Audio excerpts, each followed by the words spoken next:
Hi folks, Speedway Tag here with another video. I want to show you a game that we've loved for many years. Got it in 2016. It's produced by AEG. It's for 2 to 5 players. It's Dice Heist. There's a couple of videos on the internet at the time when this came out, but I think it's a bit of a forgotten gem. Oh, pardon the pun, because this is all about stealing gems. This is a bit of a forgotten gem in the history of board games. It's quick, it's easy, it's set collection, it's rolling dice. It's a good family game.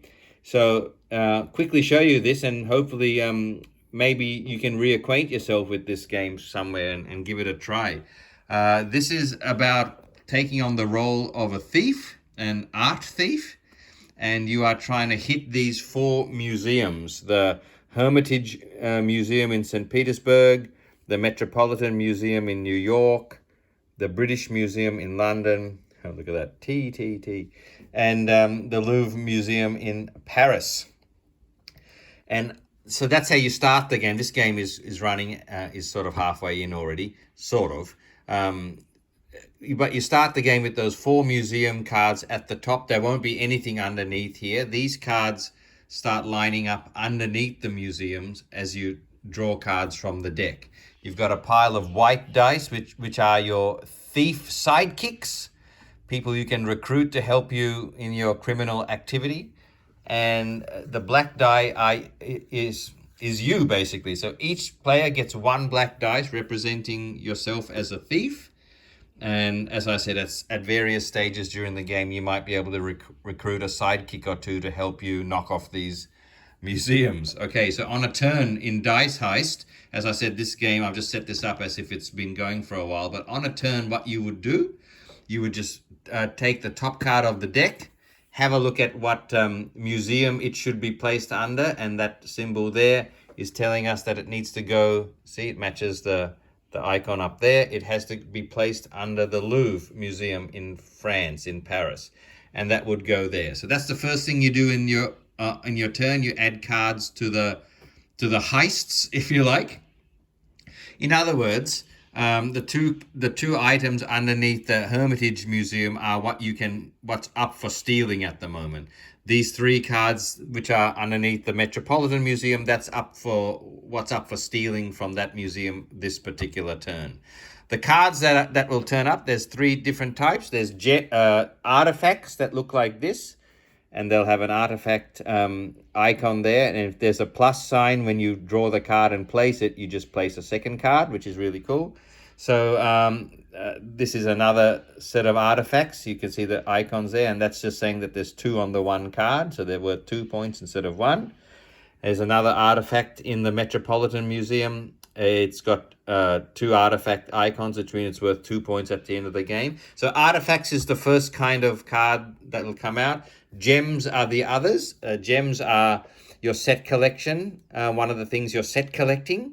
Okay, so there's red, blue, and green, I think, are the 3 colors. So you're just trying to collect sets of those.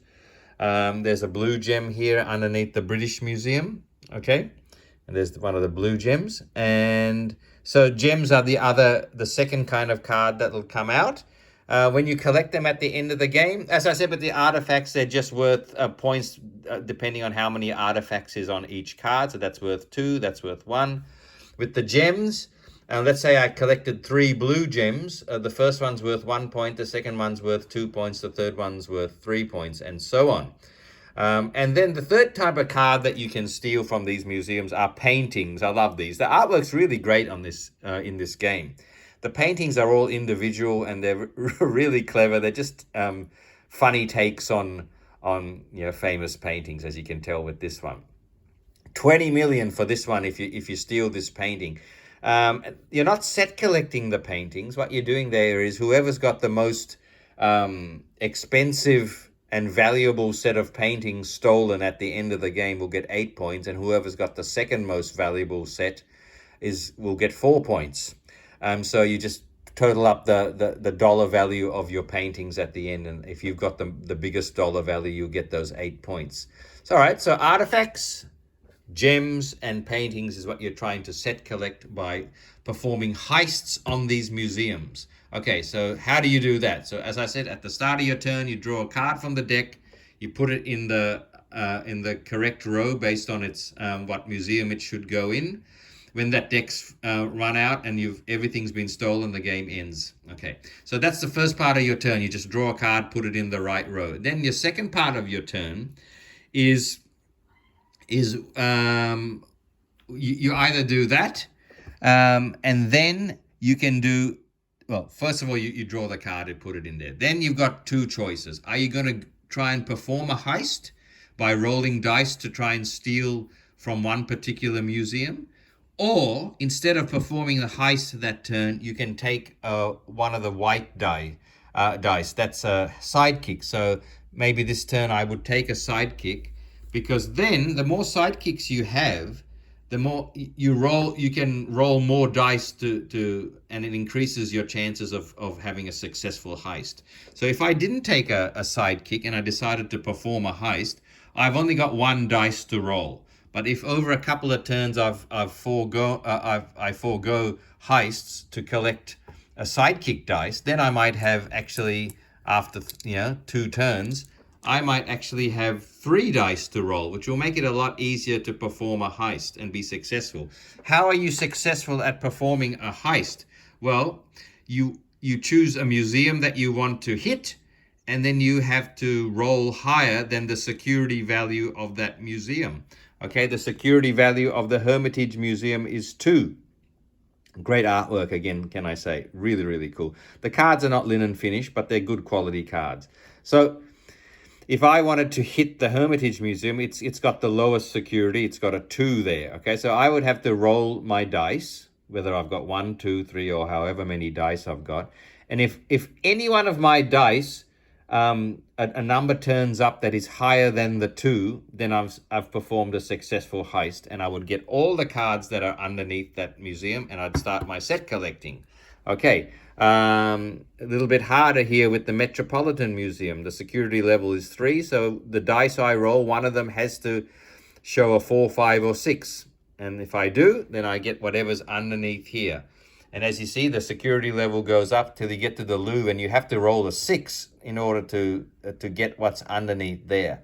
And I think from memory, the cards obviously that will pop up underneath the more heavily secured museums are probably more valuable, I think.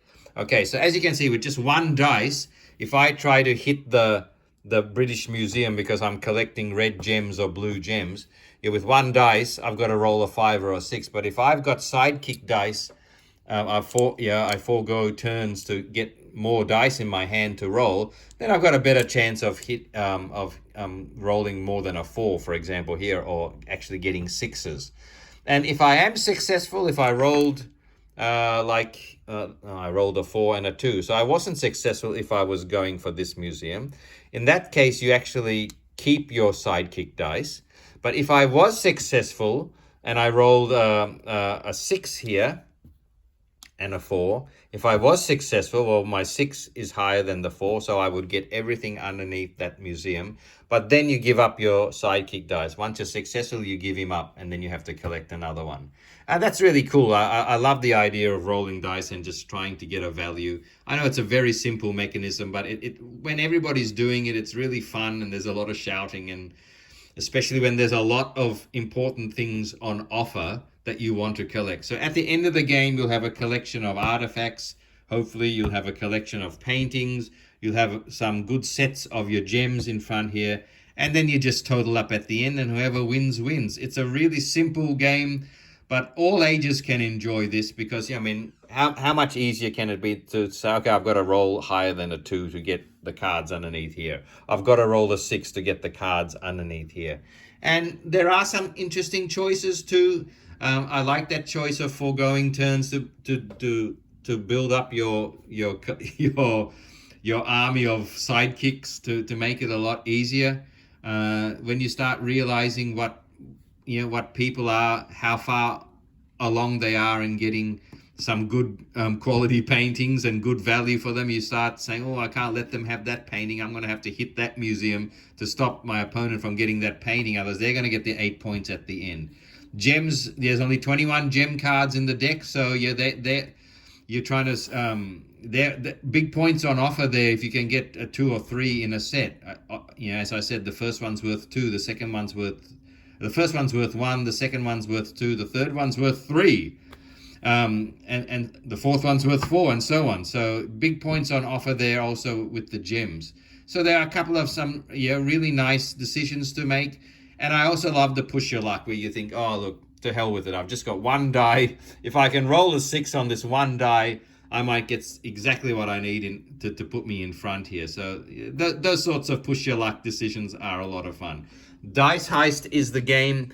I know it's a little bit older. It's 2016, but I'm sure you guys are able to find copies if you're really interested in this one. That they must be around, hopefully. Anyway, hope you enjoyed that. See you later.